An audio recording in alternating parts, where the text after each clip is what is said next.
Ayan, nakarating na kami sa Don Salvador at dito muna kami nag-stop over. Maganda tong lugar na to.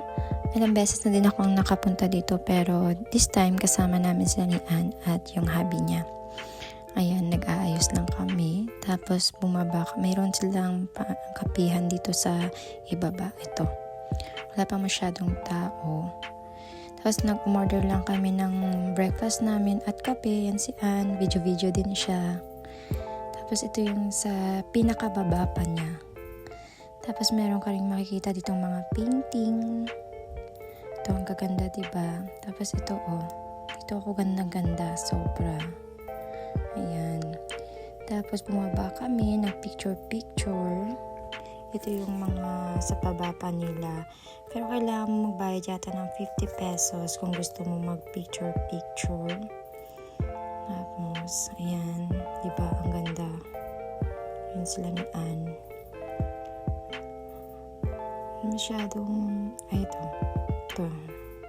Bababa pa kami kasi gusto namin i-check yung sa baba. Kung maganda ba. Tapos dito na kami nag-picture-picture kasi may wings. Ako muna yung nauna. Ayan, dahan-dahan ako. Natatakot ako dyan baka malaglag. Ayan, pose na ako. Ayan, tapos si Ann. O diba, kinakabahan siya. Yung pinsan niya. Tapos na kami mag-picture-picture. Ayan.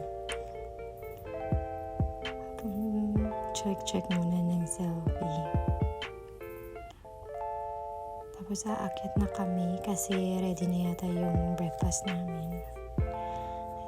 Si Ann, tinatawag niya yung hubby niya.